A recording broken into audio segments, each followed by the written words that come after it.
Well, Bobby Carpenter and Adam King, I'll tell you what, I'm still trying to wrap my mind around what we witnessed with Ohio State losing their last two games. We had watched this team win so many games. As you sit back and reflect as to what happened against Miami, what was the downfall? So Miami had a really good offensive line. I don't know if they were fully prepared for the intensity of what that was going to be. You saw the course correction in the second half, some lineup changes that helped it, maybe some play calling changes that also helped it. Defensively did a good job, got bled a little bit at times. Maybe you make a field goal here or there. Like, there were things in every literally unit of play that could have just been a little better. And if that's the case, you probably see a different outcome. And so trying to find those edges, trying to find those margins. And this is a team that has played from ahead and played aggressive all season long. They couldn't get that early score. The defense relented. Then they give up the pick six, and now you're chasing two scores. They battled back. They got back in it and just came up a little short. Adam, what surprised you the most, you think, as you look at what happened? I think probably just how outplayed Ohio State was in the trenches early on in this game. It didn't look like a team where you're like, oh, this Miami team, they're as good as advertised. It looked like Ohio State was a whole different team than we had seen all season. I mean, even the Indiana game, the offensive line didn't look like that. And I understand they had injuries. Gabe Van Sickle went in there. They started moving guys around. Ian Moore was in there at one point. You had Austin Saraveld go down. But I was just surprised. It very much reminded me, I stood on this field 2 years ago, that Missouri Cotton Bowl, and it reminded me of that game where That was quite that bad. No. Maybe that bad. Just the offensive line in that first half of that game. I remember thinking, you can't put it on the quarterback. He doesn't have any time, and it was the exact same thing there.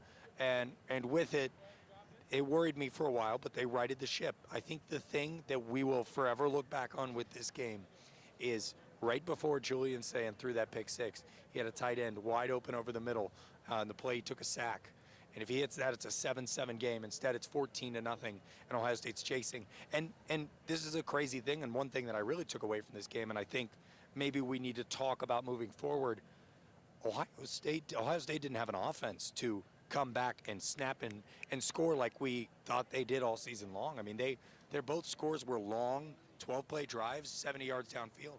Well, they did have big plays. Like, yeah, they had the big play to Jeremiah. JJ to get you down there. And then you mentioned, like, the touchdown that could have been that ultimately wasn't.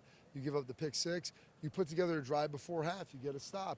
You're hoping maybe to go in 14-3. Like, it could have been 21-0. Instead, you're thinking, okay, we got the ball back. You put together a drive. You have a chance to make a 49-yard field goal. Very makeable field goal. Yeah. You ultimately don't. And so I'm with you, Adam. Like, we expected this offense to maybe be a little more big play. They kind of changed their methodology of attack. And we maybe expected them to go a little quicker. And when they went tempo, it seemed to work at times. And it's changing the methodology is not bad. It worked. They looked great in the second half. It's hard to go from that and then ramp up immediately and say, well, now we got to go score quick. Bobby, let me ask you this, because no one is going to be more critical than Ryan Day and the coaches. They're going to look at everything, and we all have opinions as to what went wrong and what happened. He's going to look for it, and he's going to find answers, because no one takes these losses worse than Coach Ryan Day. With that said, this is a young football team. Sometimes I think we forget. Last year's team had a lot of veterans. This team was a young football team. They played a lot of football games. And it's like Coach Cooper used to say, it doesn't catch up to you till it catches up to you. Could it be that you got so many young – Julian Sand's just 19 years old. JJ's just a kid. He had a lot of vets around him to help him a year ago. That, you know, he was the vet this year. Could they have run out of gas a little bit, youth? Because, you know, they don't want you in the NFL when you're that young, because they say you can't handle that many games. So, you know, part of it is offensively, that offensive line, that's a lot of the guys from last year. You felt like they developed a little bit, struggled some today.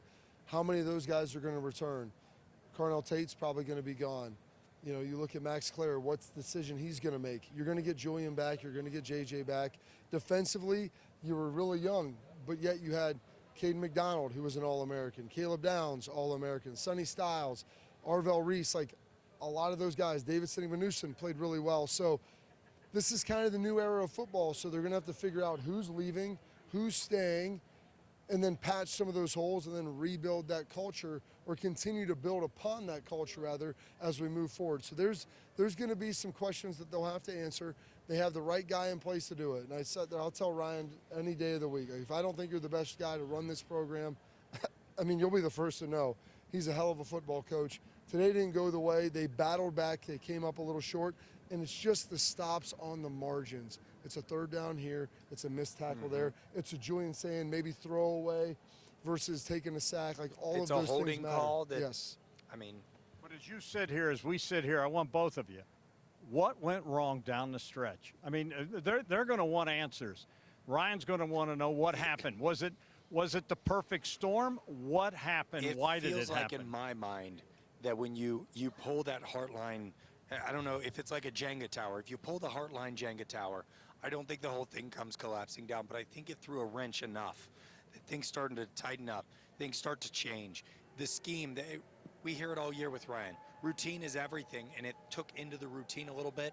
And then I think the buys have to be factored in here. You had a team that played 10 days ago that looked 10 times faster in that first quarter. By the second quarter, everything settled in. I'm not making excuses for Ohio State, but we saw with Oregon. No, but we're looking for answers, not excuses. Yeah, we're looking for answers. I do think that is a real thing. Especially on offense, rhythm is a big part of it. I thought defensively they were okay. You know, they came out, they gave up one drive. You have a pick six. Like, defensively, you did a pretty good job in the first half. It's offensively finding that rhythm. You look at them, they get the ball back, couldn't get anything going. They'd get a first down, then kind of stall out. We'd been accustomed to teams that had taken the ball, matriculated down the field over 11, 12, 13 plays, and we didn't see that today as consistently as we had in the past, and they weren't able to overcompensate with that with the big plays. We had the one, but then that ultimately ended up in the interception, and so those are the things that you got to find a way to correct. If they let you make the decision, who is calling the plays next year, and who should Ryan tab to be offensive coordinator? I don't know if that guy is here. Maybe he is, maybe he isn't. You know, we just saw Chip Kelly that ultimately just signed to be Northwestern's offensive coordinator. I know this, Ryan always wants to get the subject matter expert for every single position. Are you the best at what you do? And if you are, what is it going to take you to get you to Ohio State? I know that he will search the ends of the earth to try to find that, and then also make sure that person is a staff fit. I don't know if they're here. Maybe they are. But if they're not, I know he'll go find them. I think should he call, last thing, should he call the plays next year? I'm not against the head coach calling the plays, but if you look historically, coaches that have called plays haven't had success, both on offense or defense, whether it's Nick Saban, Kirby Smart, you look at Dabo Swinney, Urban Meyer, like all of the guys who have won all of these national championships, none of them have been the primary play caller on their side of the football. That's not an indictment on Ryan. It's just there's too much to do. I saw him down there on the sideline after the pick six, and the defender's back on the field, and he's looking at the iPad because that's what you have to do as the play caller. And I thought, I don't like that. He doesn't need to have his eyes on an iPad while the defense is out on the field. He doesn't want that. He wants to be the head coach. I think you've got to get a guy that is the Matt Patricia of offense. There are quite a few out there, and you have to make sure that he works well with Keenan Bailey, because Keenan Bailey, you talk about a Jenga tower, he is critical in this tower when it comes to recruiting, when it comes to everything that goes on in the offense. Almost if you do a Tim Walton-like role with Matt Patricia, with Keenan Bailey, I think you could find somebody out there that certainly would fit the mold. Matt Patricia, why we mentioned him, the guy smiled the entire year, seemed to have a ball. He's coming back, right? Is that a question mark, Ron? Well, I'm just asking. I mean, listen, I love Matt Patricia. I want him to come back. I gave him a hug in the hallway and said, you're not allowed to not come back. I know he is going to be sought after for the performance that his defense has put together. I am praying they do whatever it takes. I know he loves being here with Ryan. He loves the quality of life. He loves coaching here. Does he want to get back to the NFL? Well, that's maybe not for me to decide. There's going to be opportunities open for him, and that's going to be a question of what is his why. And I hope that he loves it here as much as we love having him here, because he's done a hell of a job. That's a great way to put it, Bobby, because I said a very similar thing. You can't go anywhere, all right? This was, and we haven't touched on it, this was a historically good defense. It was unbelievable, and I feel that that's one of my biggest frustrations with all of this, is that when you have a defense like that, they don't come along every year. Now, maybe they do with Matt Patricia. We don't know. You have to come back next year, Matt, to see if you can do it again. So there's your challenge. But with it, I think that you're exactly right, Tom. He seems so happy. He seems so ingrained in the culture of Ohio State. It feels like he's been here 10 years. He's been here And his son's 6, a 7 freshman months. in high Yeah. school here. Last thing, it hurts now, but the sun will come up. Life will go on.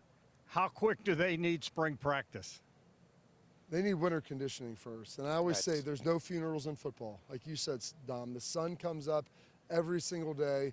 You've got to bury it. You've got to move on and continue to work at it. This team will look markedly different than it is this year. There's going to be a lot of departures. There'll be a lot of additions. There'll be young guys that will emerge. There's going to be some familiar faces. But that's the reality of what we're dealing with now in college football. I know Ryan Day knows how to blend that together. And that'll be a task for Mickey Marotti as they go into this offseason to try to meld this new group and to try to mold them into the toughness and the character to become a national championship team. This is going to be a really big offseason for Ryan Day because, one, he's got to make this offensive decision with his coordinator. And then you have to make sure you keep the core intact, which Julian, Jeremiah, Bo Jackson coming back. That's quite the. I want to point out one other thing. This will be Ryan Day's 8th year coming up, correct? I think it's going on 9. His 9th. 9th year, Yeah. even better. It's 8. He's been here 9. He's been the head coach. This will be his 8th season. Do you know how many coaches have been here longer than 8 years? Tress. Woody, Tress, and I think Bruce was what, 9 and 4? Yeah, something like So he is Wow. he is approaching. They always say you get a decade now. After Woody, you get a decade. I'm praying that Ryan loves it here. I'm praying that he wants to stay. But there's a lot of things going on, for him. And it's tough. Being a head coach at a program like this is not the easiest thing in the world. Yeah. It wears on your family. But we're getting to that era, and it's crazy to think that he's been here longer than Urban. But that's the reality of it. That's That is wild. the reality. And you know what? Like I said, the sun will come up, and they will play football again next year. And you can bet they will be a playoff team a year from now. Adam King, the one and only Bobby Carpenter, Morning Juice. Check him out. We'll see you later.